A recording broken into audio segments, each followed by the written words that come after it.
अंकित साहू और आप लोगों का वेलकम है मेरे YouTube चैनल में। फ्रेंड्स, मेरे पास बड़ी क्वेरीज आ रही थी कि जो लोग इंपोर्ट करते हैं अलीबाबा से, अलीबाबा में पेमेंट कैसे करें सप्लायर को। तो अगर आप सैंपल ऑर्डर मंगा रहे हैं या आप B2B ऑर्डर या कोई बड़ा ऑर्डर मंगा रहे हैं, तो ये पेमेंट के टॉपिक पे मैं ये वीडियो बना। वीडियो स्टार्ट करने से पहले, अगर आप online offline e commerce export import की ट्रेनिंग करना चाहते हैं तो आप नीचे दिए हुए वेबसाइट पे जा सकते हैं exportwala.com, या नंबर्स पे कांटेक्ट कर सकते हैं। टीम आपको सारा डिटेल्स बता देगी, पूरी कंप्लायंस के साथ आपको कैसे एक्सपोर्ट करना है या इंपोर्ट करना है। तो वो सारी चीजें भी उस वीडियो कोर्स में कवर्ड हैं, या फिर आप हमारे ऑफलाइन या ऑनलाइन ट्रेनिंग प्रोग्राम में भी आ सकते हैं। चलिए वीडियो स्टार्ट करते हैं।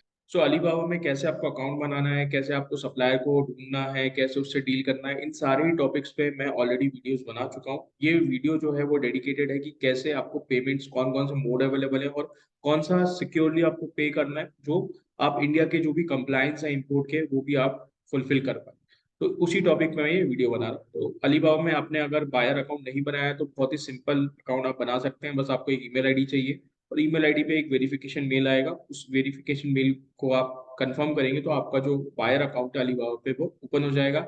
इसका कोई चार्ज नहीं लगता है, आप अलीबाबा से इंपोर्ट कर सकते हैं। तो इंपोर्ट करने के लिए जो आपको इंपोर्ट लाइसेंस और ये सारी चीजें चाहिए, वो सारे कंप्लायंस तो पूरी तरीके से जो इंडियन गवर्नमेंट के हैं वो तो रहेंगे ही।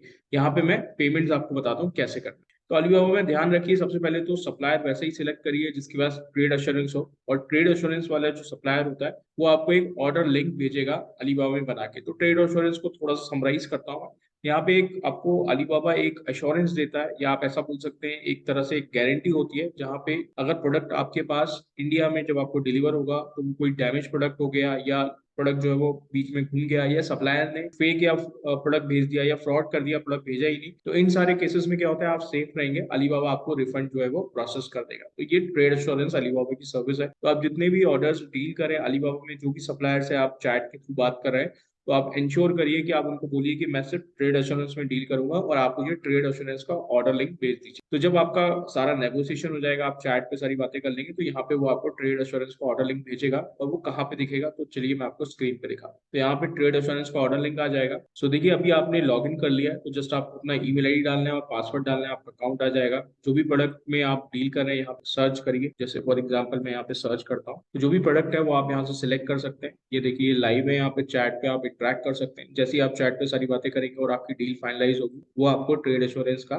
पेमेंट लिंक भेजिए। जैसे वो पेमेंट लिंक भेजेंगे तो देखिए यहाँ पे ऑर्डर्स पेज में जाएंगे, तो आपको यहाँ पे आपके ऑर्डर्स दिखेंगे जब आपका सप्लायर आपको ऑर्डर लिंक भेजेगा। तो यहाँ पे पेंडिंग ऑर्डर्स में मैं जाता हूँ। तो फॉर एग्जांपल एक ये ऑर्डर लिंक मेरे पास कोई पुराना पड़ा हुआ है, तो मैं वो दिखाता हूँ। तो ये प्रोडक्ट का, ये देखिए यहाँ पे इस तरह का ऑर्डर लिंक आ जाएगा आपके पास, और यहाँ पे आप देखेंगे मेक पेमेंट का आपको ऑप्शन आएगा। जैसे आप मेक पेमेंट में जाएंगे तो यहाँ पे ऑर्डर डिटेल्स आपको दिखेंगे और पेमेंट के ऑप्शंस आपको यहाँ पे दिखेंगे। तो देखिए मैं जैसे ही मेक पेमेंट पे मैंने क्लिक किया तो ये पेज ओपन हो गया।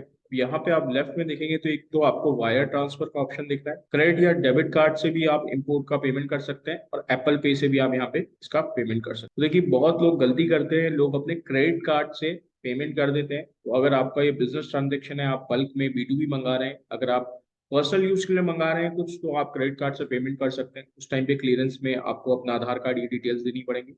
बट अगर आप कंपनी के नाम से इंपोर्ट कर रहे हैं अपने एक्सपोर्ट इंपोर्ट लाइसेंस के साथ, तो उस केस में आपको इंश्योर करना है कि आप अपने जो बिजनेस अकाउंट है, आपका जो करंट अकाउंट है, वहीं से पेमेंट करें। और दूसरा ऑप्शन ये है कि जो सबसे करेक्ट वे होता है, आप अपने बैंक के थ्रू उसकी पेमेंट करवाइए, तो जिसको वायर ट्रांसफर कहते हैं।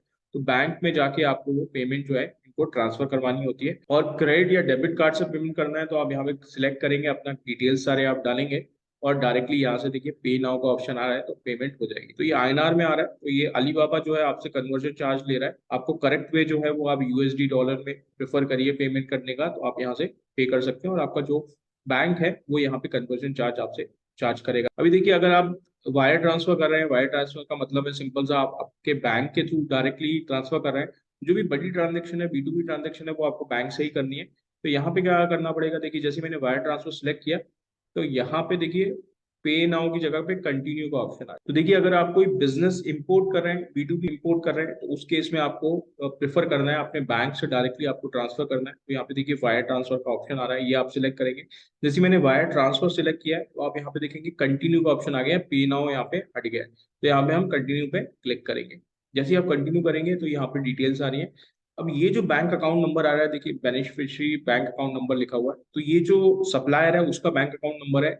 और नॉर्मली ये देखिए यहाँ पे कंट्री आ रही है, तो ये जो बैंक अकाउंट है ये हांगकांग में भी हो सकता है, चाइना में भी हो सकता है, सिंगापुर में भी हो सकता है। और ये देखिए उनकी कंपनी का नाम ये आ रहा है, तो आप डायरेक्टली अपने बैंक में ये डिटेल्स देके आप इस सप्लायर को पेमेंट कर सकते हैं। यहाँ पे एक इंपॉर्टेंट पॉइंट आपको ध्यान रखना है, अगर आप बैंक टू बैंक पेमेंट करवा रहे हैं तो देखिए यहाँ पे नीचे रिमार्क लिखा हुआ है। और आपको ध्यान रखना है कि ये ऑर्डर आईडी है, ये ऑर्डर आईडी जो है आपको पेमेंट करवाते वक्त रिमार्क में इसको डलवाना है, क्योंकि ये किस ट्रांजेक्शन के अगेंस्ट आप पेमेंट कर रहे हैं इस सप्लायर को, ये आपको वहाँ पे ध्यान रखना होता है। तो यहाँ पे लिखा भी हुआ है, अगर आप नीचे जाएंगे तो ये ऑर्डर आईडी आपको वहाँ पे रिमार्क में डलवाना है। और देखिए कि यहाँ पे इंपॉर्टेंट पॉइंट लिखा हुआ है, you will only be covered by trade assurance when you make payment to this supplier account shown above. तो देखिए सप्लायर के बहुत सारे अकाउंट हो सकते हैं बैंक्स में, तो हो सकता है उसने आपको कोई चैट या मैसेज के थ्रू कोई दूसरा बैंक अकाउंट दिया और आपने वहां पे पेमेंट कर दी, तो आपको जो अलीबाबा का ट्रेड एश्योरेंस है वो सर्विस नहीं मिलेगी, आपको कोई एश्योरेंस नहीं मिलेगा। क्योंकि ये देखिए जो अकाउंट यहाँ पे शो हो रहा है यही इनका ट्रेड एश्योरेंस अकाउंट है, तो अलीबाबा सिर्फ आपको इसी अकाउंट में अगर आप पेमेंट करते हैं तभी वो आपको रिफंड, या किसी केस में प्रॉब्लम होती है तो रिफंड करेगा अलीबाबा, तो वो इसी केस में करेगा जब आपने पेमेंट सप्लायर को इस बैंक में करी। तो ये चीज आपको ध्यान रखनी है, गलती से किसी और बैंक में कर दिया तो फिर प्रॉब्लम हो जाएगी। तो यहाँ पे मैंने आपको दोनों तीनों ऑप्शन बता दिए, आप क्रेडिट कार्ड से कर सकते हैं, डेबिट कार्ड से कर सकते हैं, या फिर आप डायरेक्टली बैंक से भी पेमेंट कर सकते हैं। तो ये डिटेल्स आपको अपने बैंक को देनी पड़ेगी और आपका बैंक जो है 24 आवर्स में नॉर्मली पेमेंट इस सप्लायर अकाउंट में ट्रांसफर कर देगा। एंड वहां पे आपका बैंक जो है एक तो कन्वर्जन चार्ज लेगा, तो नॉर्मली देखिए यहाँ पे जैसे फॉर एग्जाम्पल हम यूएसडी में पेमेंट कर रहे हैं तो आईएनआर टू यूएसडी जो चार्जेस है, फॉरेक्स चार्जेस, जो कन्वर्जन के चार्ज लगेंगे, एक बैंक तो वो चार्ज करेगा, प्लस बैंक का एक वन टाइम कॉस्ट भी होता है जैसे 500 रुपीज पर ट्रांजेक्शन या 1000 रुपीज, तो हर बैंक में डिफर करता है, वो आपको अपने बैंक से चेक करना पड़ेगा और यहाँ से आप उसको पेमेंट कर सकते हैं। तो फ्रेंड्स बस यही तीन चार ऑप्शंस आपके पास अवेलेबल है, आप सप्लायर को यहाँ से पेमेंट कर सकते हैं। कुछ लोग क्या करते हैं, पेपल से भी सप्लायर को पेमेंट करते हैं। तो देखिए अगर आप पेपल से सप्लायर को पेमेंट कर रहे हैं तो आपको ध्यान रखना है, एक तो सबसे पहले सैंपल या छोटे ऑर्डर की पेमेंट ही आप पेपल से करिए, और बड़े ऑर्डर्स में आप करेंगे तो आपको ध्यान रखना है यहाँ पे आपको ट्रेड एश्योरेंस नहीं मिलेगा। और पेपल भी एक डिस्प्यूट ऑप्शन देता है, जहाँ पे अगर सप्लायर ने प्रॉपर्ली शिप नहीं किया या डिफेक्टिव प्रोडक्ट भेजा, पेपल में भी आप डिस्प्यूट रेज कर सकते हैं, बट यहाँ पे अलीबाबा का कोई रोल नहीं होगा। और आपको डायरेक्टली अगर कोई क्लेम या रिफंड लेना है तो फिर आपको पेपल के केस में वहां से लेना पड़ेगा। सो होप सो ये इन्फॉर्मेशन आपको अच्छी लगी होगी, और आपने मेरे चैनल को अभी तक सब्सक्राइब नहीं किया है तो उसको सब्सक्राइब कर लीजिए। आपको मेरे वीडियोस अच्छे लगते हैं तो इस वीडियो को लाइक कर दीजिए और शेयर कर दीजिए। चलिए यही वीडियो यहीं क्लोज करते हैं। Okay, bye bye.